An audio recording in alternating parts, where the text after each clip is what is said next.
Okay, and today's episode is brought to you by Cigar Bundles of Miami. These guys don't pay me anything, but they throw in a few sticks every time I order. Love these guys. Also, Platform 31 in Peru, Illinois. Love these guys. You can't beat them.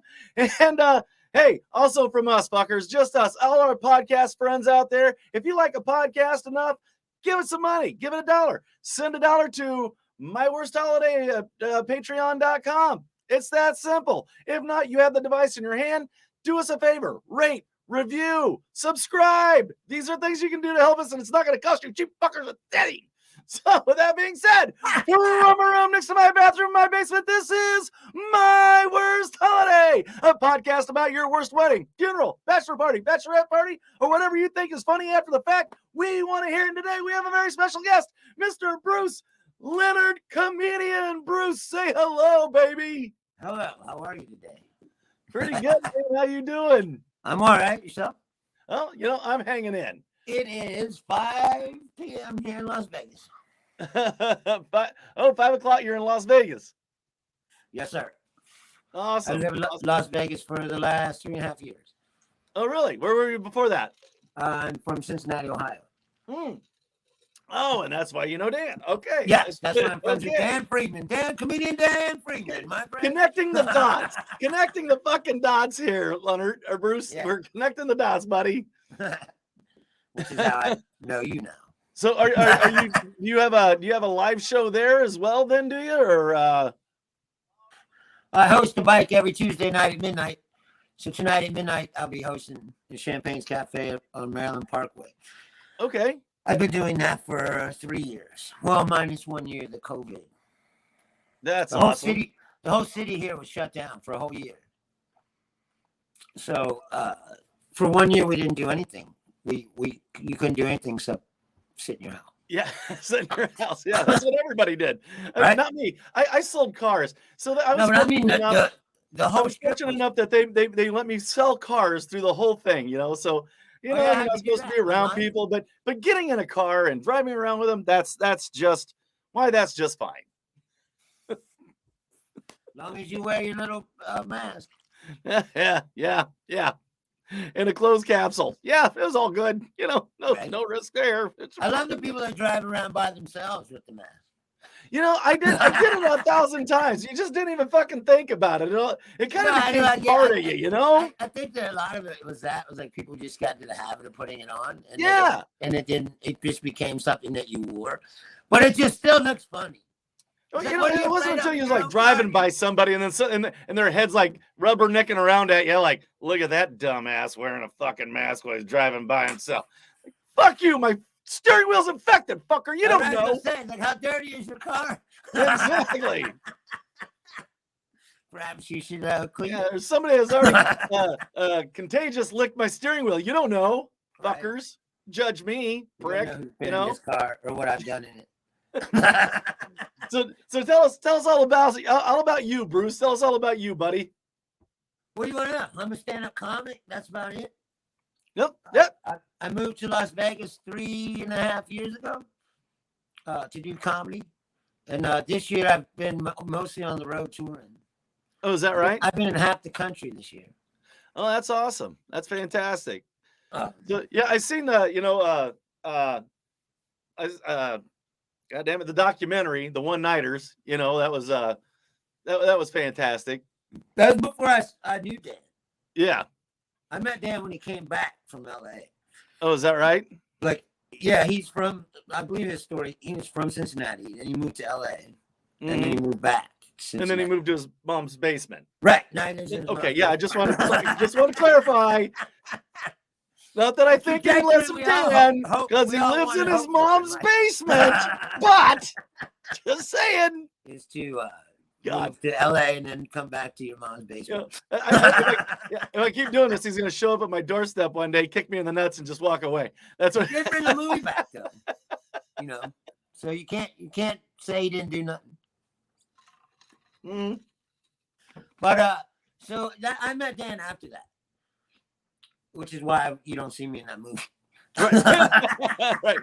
And that would be the reason we didn't know each other. That would be the big reason. If he was to make that movie today, I'd be in it. I bet. Yeah. Oh, absolutely. Yeah, mostly. Yeah, absolutely. Absolutely. So you say you're working at, where do you work? Well, I'm a comic. I've been doing comedy, touring all over the country. But when I'm not doing comedy, I work arena security here in Vegas. Okay. All right. Well, you said he was doing an open mic or oh yeah. I have a weekly open mic in Las Vegas that I host every week at this place called Champagne's Cafe. Oh, okay. It's a karaoke bar generally, but they have a stage and everything. So Tuesday nights at midnight we do open mic comedy. At midnight. Yeah. God. Listen, how it happened is weird. When I first moved here, there was a lot of mics. There was a lot of shows because everything was Vegas. Right. This is before COVID. Right. So there was 2 or 3 mics sometimes every night. So there was this place and this guy came to me and he said he wanted to do a comedy show. He wanted to do it on Tuesdays, but there was already another mic on Tuesdays. They started at like 9, but the place had a hard close at midnight. So if they didn't get to everyone on the list, it didn't matter. The bar was closing at midnight. It didn't, you know what I mean? They couldn't run the show over. So my idea, I was like, well, if you can only have it on Tuesdays, I don't want to compete with these other mics. So these other shows, so we're going to start at midnight. That way, when they close that place, if anybody still wants to do comedy, they'll come over here. And we're not doing a show at the same time as these other people. So it worked out, and the show was going well. It's like, oh, the show's going well. These people were like, you're crazy starting the show at midnight. Like, that's what I'm like, God, like I'm almost 55, and 8 o'clock, I'm like, yeah. Well, you got to remember too, this is Las Vegas. Las Vegas, baby. It's a 24-hour town. The bars don't close. Right. So nothing, you know what I mean? Time here is not irrelevant. Like it is in other places. And so time is just a construct, man. It's just a construct. It don't live here. This is Vegas, baby. Is that you tell time in Las Vegas? You go, is the sun out? Yeah. Oh wow, right. We stayed here too long. Anyway, so the show was going well. And people were like, oh wow, it's going well. And then COVID happened and they shut it down, everything. So nothing would happen for a whole year. And then when the bars came back and entertainment started coming back, they said, oh, you want to bring, or the guy wanted to bring back the show. And I was like, we might as well just keep it the same. Yeah. Because it had become like a thing, Right. It's like, oh, it's a late night thing. And there's nothing, there's make no it a thing again. That's what you Nobody else is going to start a show at midnight. Right. So let's just make it a thing again. Somebody else starting another show. So do you get surprised sometimes by the young comics that come up that really don't even, it's never had any stage experience or anything like that? Well, that's what I was getting ready to say is what happened was by starting at midnight, the mic is a better quality than most mics because you don't get hobbyists at midnight. Right. You get professional comics come to my show. People who are at open mic level, who are serious about being comedians, they come out to the show.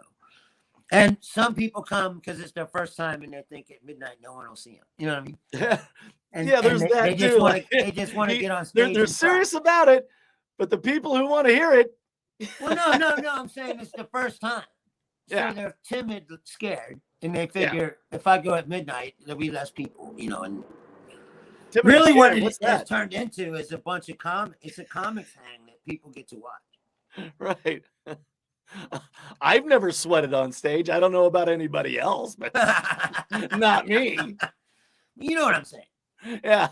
So I haven't gotten dizzy and felt like throwing up. Nope, not once. Right. Yeah. Inadvertently, it worked out as a filter too. Because like I said, people who are just hobbyists, they're not going to come at midnight. Right. They're not going to stay up at midnight just because they're fucking around. You know what I mean? Exactly. So either pros come or, like I said, people who are really serious about wanting to be a comedian. Because you can go to an open mic, there can be 50 open micers.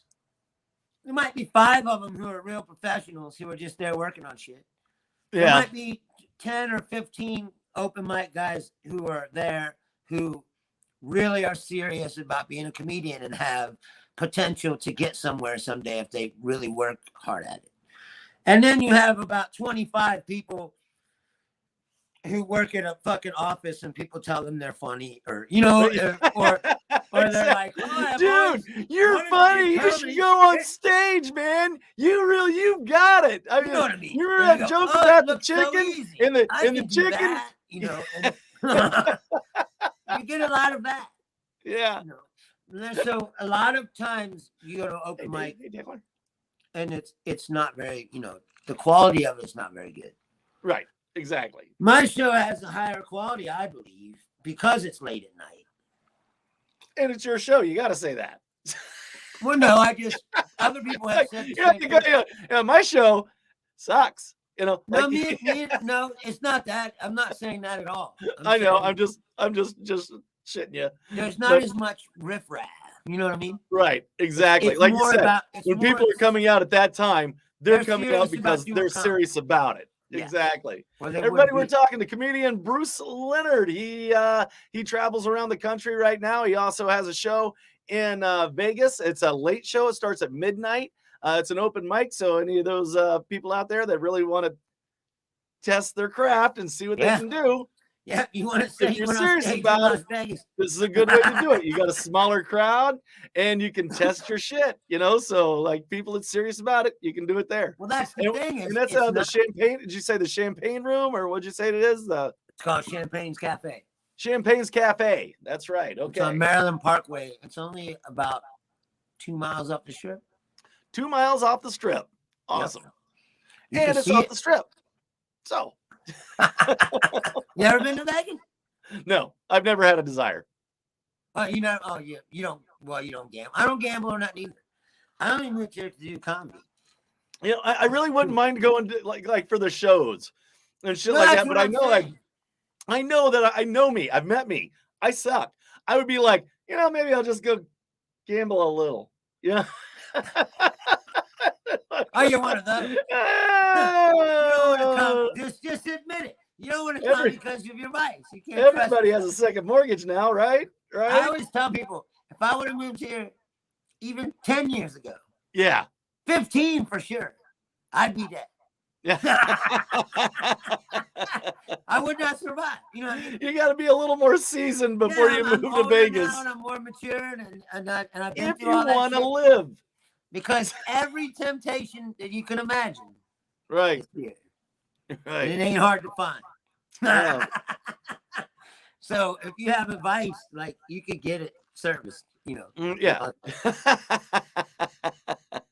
Very easily. So yeah. Well, we're gonna say that though. I don't gamble or anything. This place is great. Yeah. If you like shows, I said there's music all the time. There's it's even shit I don't like. Like if you want to see magic or, or dancing fucking girls or musical shows or like they have everything. Right. Yeah, that's it. And that would be the only reason I really want to. I also want to go to Austin. I heard Austin is like badass because of the music scene there. And I would love to go see that kind of shit, but. Like South by Southwest. Yeah. Shit like that. That's super fucking cool. Yeah, I've never been, but I've heard that too. Yeah. Now, go ahead and hit us with a story, man. You got an embarrassing, funny life story that you want to that you've got on your chest. We already went over. You know what? Let's go back to why the fuck you're kicked off of Facebook for a lifetime ban. A lifetime ban. I've seen people get 30 days. No, they said, fuck it. This guy's gone. Well, I got 30 days like 150 times. No, I'm not kidding. 2 years ago, I spent more time in the Facebook jail than out. God. Like I was probably in the Facebook jail for like 7 months.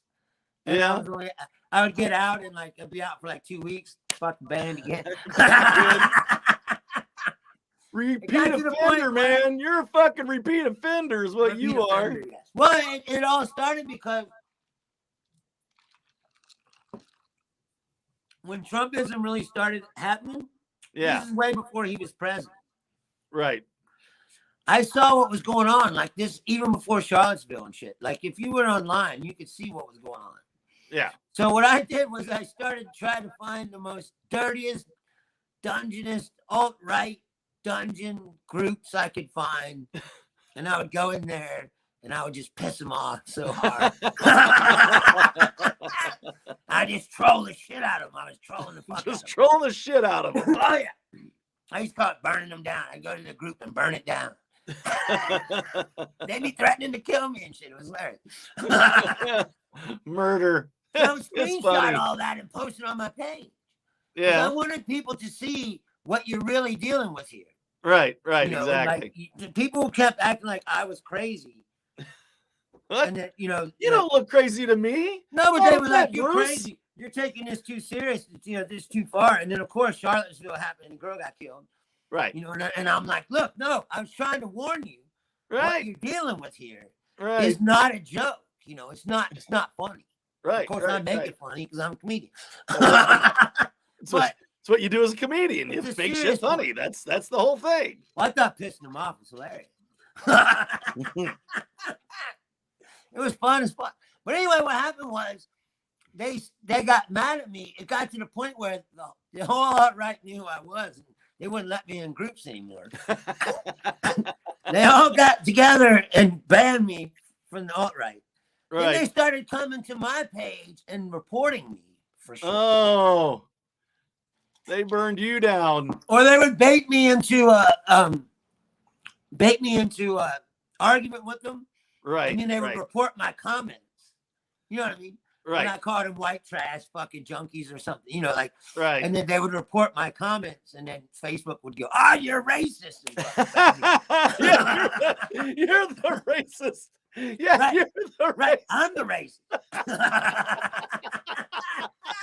That's how it happens. I swear to God. God. They're Yeah. like, this is hate speech. Yeah. What? Yeah. The Nazi who reported me. How they think I'm Because the that's racist. what I'm telling you is, it's an AI bot. Right. It's not right. human beings. Yeah, that they're make not these people decisions. that's watching this. They're AI people that So just they look up report your words. and- comment, right? And the comment goes white trash. Well, that's white trash is on the AI list of things Right. that they consider to be racist, quote unquote. Right. Like I said, they don't take into into And the word account racist appears. context. Yes, that you're talking to an actual racist So- in the first place. But the second place, they don't Right. take into consideration the context of the conversation. right. Like Fred jokes. Carroll is watching. Give me just a second. Fred Carroll is watching from Within the Head of Fred podcast. So if you want to tune in and see that gentleman too, he's got a great podcast. Within the Head of Fred Carroll. So right now we're talking to Bruce Leonard. He's a comedian. He lives in Las Vegas. He works at the Champagne Cafe. He has an open mic at midnights there. He's also touring the country. So if you see Bruce Leonard out there, make sure you get a ticket and go see Bruce Leonard. Back to you, Bruce. But that's what I was going to say when we were talking about it before is I don't think that people think about this stuff when they have all these conversations about social media and, they're censoring you. You know, it's a conspiracy to censor your conservative, opinion or whatever they say. It's like what people don't I get think is people just don't like me naturally. I don't really think it's a conspiracy. it's just a natural thing, Bruce. no, it's a big thing now. Yeah, Everyone I can go alt right and go. Yeah, I think they just don't. No, it's me. It's me. thinks- No, I just said people don't think about it. It's not human beings that are making these decisions. Yeah, right. It's the AI. Facebook They're is just run- seeing power words, keywords, and then yeah. Yep, It's that's the way- yeah. They flag you. They fucking Yeah. ban you. you don't How believe many me. times I've been banned, and then you'll go, "I dispute this." Yeah, you don't And believe then me. they'll go, Just they'll look at your come phone back, and go. "Oh, we're sorry, we got it wrong." I'm like- looking for a hot air balloon ride, and next week you're gonna have a ton of hot air balloon ride ads pop up. So Well, yeah. Well, beyond that, yeah, just saying. Facebook is just Like, a we were gonna marketing- go. No, If we you were don't gonna know go. that already. We were going up to Lake Geneva, and we was talking about going zip lining, and my wife and I are just talking, Mhm. and like all of a sudden my phone's like, Lake Geneva, zip lining, zip lining, Right. zip lining, zip That's lining. just Yeah, like you're almost there. yeah, yeah, exactly. Like here, watch this. Hookers and blow. It's, right. Yeah. Oh, well, wait. Okay. You have to be in Las Vegas. Let's see what the algorithm gives me this time. So, see, if you were here, they would be like down on Sahara. it's like walk outside. Hookers and blow. Boulder Highway. There you go. There you go. That's All right, so hit us with a funny or embarrassing. You got to have something from the road. You got to have a funny story from the road. Well, I mean, like I said, we were talking about that before. I've embarrassed myself thousands of times. Absolutely. and we want to hear about it. I can't remember. I know, that's the whole thing. The worst thing that ever happened, the worst thing I ever did, I've admitted this 100 times, but I'll admit it again because it was fucking stupid. I did at the time. You ever see the Seinfeld episode where the dude whips it out? Where what now? Where the dude whips it out on a lane. Oh, yes. In the car. Right. He's like, he took it out. Right. Oh, he took it out. Right. Yeah, I took it out once. Oh. I was drunk, right. Parking lot of some bar, hanging out with some chick, and took it out. It didn't work. No, not impressed. Look what I got. Oh, no, God, no. No, it's the worst thing ever. No, and by the way, no one should ever do it. I don't recommend it. I don't even know what I was thinking. Like, my friend asked me because he knew the girl, and I guess she pissed at him. Right. Because I was in a band with these dudes. Yeah. And here's what girls really like. Right, exactly. It's like a dick pic. That's what she wants. Right. There you go. Said no girl ever. Like, really. Nobody wants that. Nobody wants that. Listen, and then, like, I never said, those are. Have you ever had someone actually ask you for one? No. No, that's what I said. I never did it. And then this girl asked me to do it. And then I'm married for I just had my wedding anniversary like 2 weeks ago. So I've been married for 18 years. Like, right. and sometimes I'll surprise my wife, like, look, honey, and do the helicopter or whatever, but she's still not impressed. So it's like, done that to your wife, like spice it up. Do what now? So have you ever done that to your wife, like spice it up? Oh, sure. Yeah. Like go to Kroger's or something and come on the way home, like where you're driving, just, hey, I'm coming home, baby. I like to do the elephant trick. You pull out your pockets and then you whip out the trunk and then you want to see the elephant? The elephant. Snuffleupagus. Yeah, snuffleupagus. God, no, I couldn't. Mine couldn't be a bird, let alone a snuffleupagus. It's One time, this is kind of funny. Yeah, but it's not me. But one time, my girlfriend, I was at my girlfriend's. Somebody was getting married in her family, and so we went to Pennsylvania, and all her family were there. And I'm still close with her and her dad and her brothers. But they were all there, and they have this. I think he's their cousin or something, and he's mentally, handicapped, so he's a little slow, So I go to the bathroom, right, and I'm pissing, and he comes in there, the cousin dude. He comes in, and he just opens his pants and just drops them. Yeah. All the way to his ankles. Right.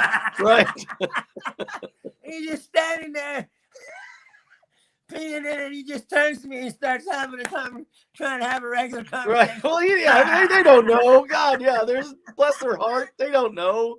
Yeah. There's asses out. It is kind of odd. I've had it happen in a public place, like at a museum or something like that. Or something bless their hearts. They don't know any better, but it is uncomfortable though. You're like, oh, God, it's like, okay. The funny part is, I go back to them. I play it off right, and I just have a conversation with the kid, right. And then I wash my hands. I go back, and I tell them what happened, and they're all falling out of their chairs, laughing at me.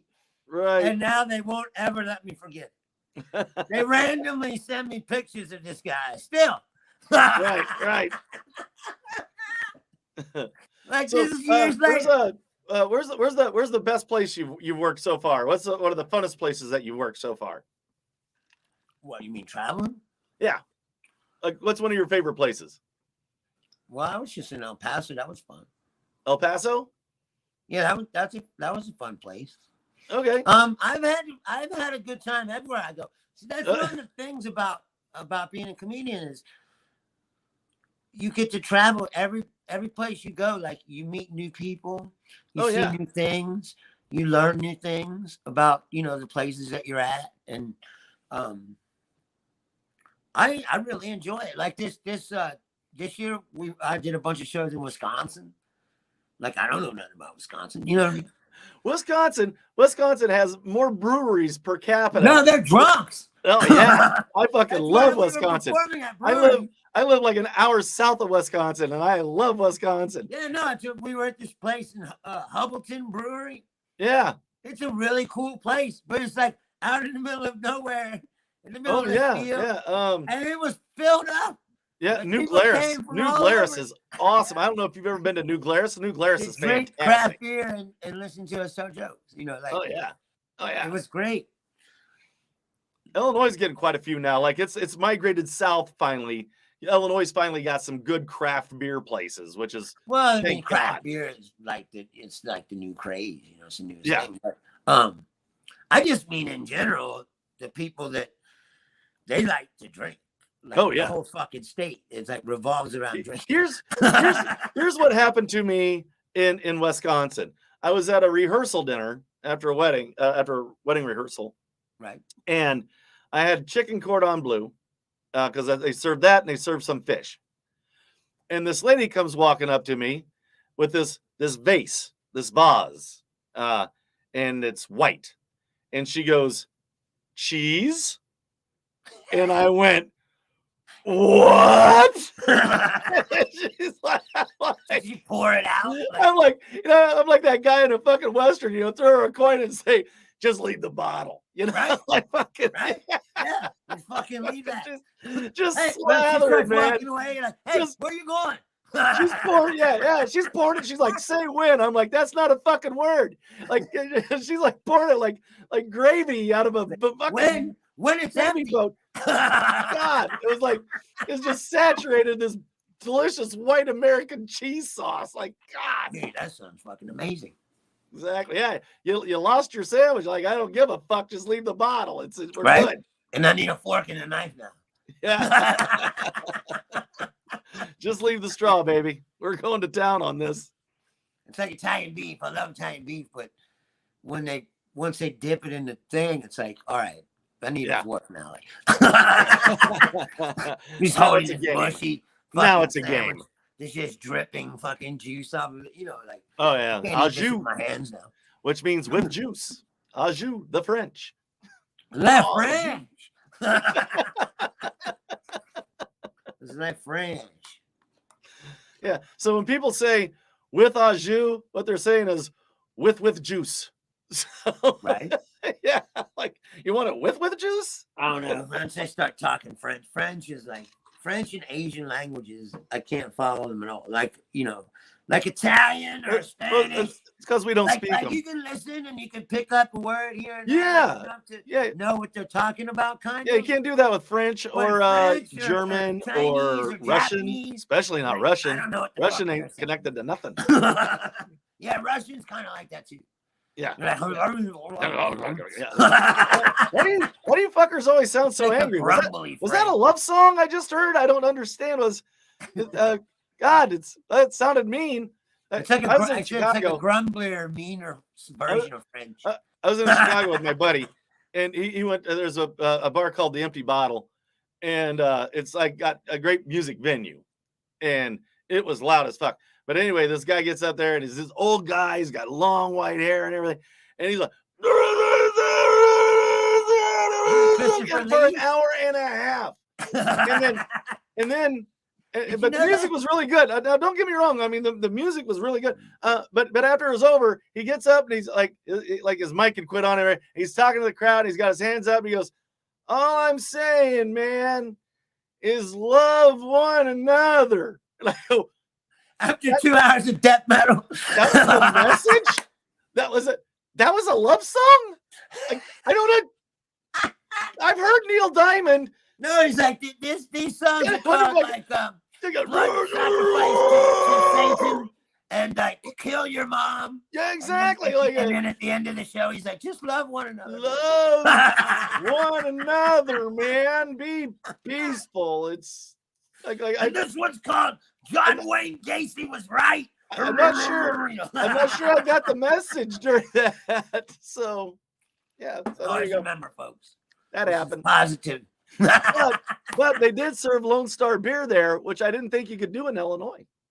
Really? Yeah. I'm like, Lone Star? I didn't think you'd even take it out of Texas. Apparently you can. Well, you know, there's a lot of metal bands from that part of the country. Oh, yeah. Slipknot's from Iowa. Mudvayne's from Illinois. Oh, yeah. Mudvayne's from Illinois. No, that's what I'm saying. So it doesn't surprise me that they would have those kind of they're from Peoria. That's my neck of the woods. Yeah, no, that's what I'm saying. So there's been a lot of heavy bands come out of the Midwest. It doesn't surprise me. And head east. I would expect to see the 80-year-old death metal singer though in like Norway or something. Oh yeah, those guys are really hard. He's been doing this his whole life. You know? They do heavy metal crochet. They do death metal crocheting. There. It's Jorge Spiegelstein. That's a thing. Look He's that up. been playing at this same bar since 1972. Yeah. Look up death metal crocheting. They do that in Scandinavia. That's what no, that's what I'm saying. That's when Norwegian black metal first started. Right. And then what's his name? Chuck Shoulder the Dinger brought it to America. Oh. Started that band called Death. Oh, okay. Florida, which is a lot of American death metal started in Florida in Tampa Bay. Oh, I didn't know that. It's like, yeah, there's but black metal started in Norway. Oh, all right. It was Norwegian shit. But American people took that because that's the thing is I'm a metal guy, I like metal, but I never like black metal or death metal because I don't like that vocal style. Right. You know, like I respect they have great guitarists, have great guitar players, great fun drummers. Oh yeah. Yeah, I just don't get amazing musicians. Yeah, but they're like I don't. Yeah, that drummer, God, man, was he pounding those drums? No, death metal always has amazing drummers. So good. And amazing guitar players. Yeah, so good. A lot of people don't know this. Did you know that Larry Lalonde, the guitar player of Primus, he was in a death metal band. Oh, really? Yeah, before Primus. Wow. I like Primus. No, that's what I'm saying. He's a great guitar player. Yeah. But as you can see, it wasn't hard for him to step, into something else and still be an amazing musician. Right. Because absolutely. to play death metal, you have to be a great guitar player or a great drummer. Yeah. I mean, you do, or you'll suck. No, I get it. Yeah. Because I always see those kinds of bands go, man, these guys are so good. Like, why do they choose to play this kind of music? So where's the worst place you've worked? Where was like this is a fucking armpit? Like the worst thing I've ever done? No, the worst place you ever performed. Probably the dive bar in Vegas. The dive bar in Vegas. It's a real shithole. Right. No, but we love it. I'm not down in the place. It's great. But it's the first place I went when I got here. And it's like a really shithole. It's called the dive bar. Oh, really? Oh, it's called the dive bar. No, that's the name of it. Oh, all right. It's a dive bar. Not putting on any airs. It is what it is. Yeah. Metal bands play there. There's like, Sharpie fucking graffiti on the bathroom walls. It's fucking grimy as fuck. I love it. Like when I used to be in a band, that's the kind of places that we play. But I drove all the way here. And then the first night I got here, I was like, where's the mic? And they're like, the dive bar. So I went to the dive bar. And then I was like, I drove all this way for this. Yeah. It's like, there better be more than this. Well, look, Bruce, you can only go up from there, buddy. You can only go up from there, No, I mean, when you've been in show business long enough, you see everything. Like, I've done shows for fucking 4 people, Yeah, right. It is what it is. And like, oh, there's 4 people here, but they paid to see a show, so you got to try to give it to them. Hey, give them the show. Give them the show. It's like, tonight I'm going to learn everybody's names. Hey. I said, it was like, well, you could just came back to my fucking house. Yeah, exactly. Why don't we just go back to my house, have a couple of beers, and I'll do the stand up there. No, the last club I was at, I was doing the weekend, and the very last show of the weekend, like late show, Saturday night, like, 10:30, 11 o'clock. And there's like 8 people there. And the guy was like, oh, there's only 8 people here. You can just do whatever you want, and stop whatever you want, I guess. It doesn't really matter. And I was like, well, these people paid you, right, for tickets to see a show, right? And I was like, a show. I'm going to do the 45-minute. It's like they paid. They paid. To see a show. And, they're in Massillon, Ohio. They ain't got nothing else going on. Yeah, what else are they doing? This is probably a big deal to them. They were like, right. We want to eat and then go to the comedy show, and then this guy's like, well, you could just half-ass it. I was like, no, you don't half-ass it. That's like, you know what I mean? Yeah. How do you half-ass it? You didn't tell half the joke. Like they just like do it. If there was 40 people or 400 people, like you only give it like every third story gets a punchline. Like that's how you have right. Like I'm like I don't understand how you half-ass a comedy show. Like free-form podcast tonight where I just bitch about everything I fucking hate. You're gonna listen to me for an hour and a half. Like, Gilbert Gottfried. You know what I mean? Yeah. I'm always like, people, like I said, they came to see a show, so it's not on me how many of them show up.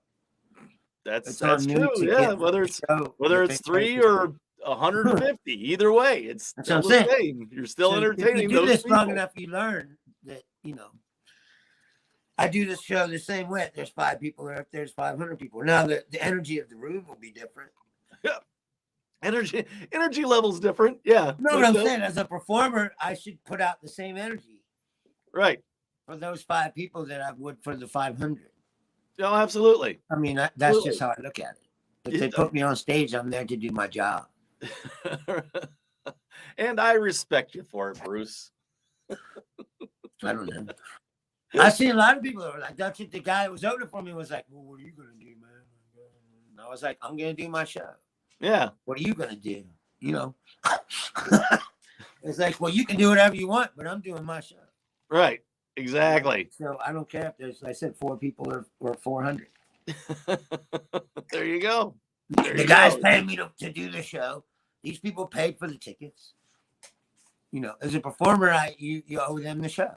Yeah. What was the name of the band? God damn it. No, before they went on to become the lead singer died. He was from Seattle, and they went on and became like Pearl Jam and Mother Love Bone. Mother Love Bone, right? And they said how this guy would be like, there'd be like 5 people like in the place, and he'd yell like, "You in the back," like trying to point out somebody like in the back of the bar. There's 5 people there, right? Like he'd always be like, pointing and performing. Yeah, he's performing. 5 people, you in the back. He's like, what back? There's 5 of us, What people don't get is if you impress those 5 people, then when you come back to that place, oh, sorry, my dog. Hey, you're all right. Kick the table. I thought I was on acid for when a second. You come back to that place, right? Flashback. They'll come back and bring their friends. I'm gonna tell their friends I saw this guy, and there you go. If you just went up there and were like, well, thanks for coming up, they'll be like, this guy sucks. Oh yeah, that guy sucks. Yeah, bring the energy. They're gonna bring back other people. You know what I mean? This guy's great. Come back and watch this guy with me. Yeah. Show for 8 people and I got standing ovation.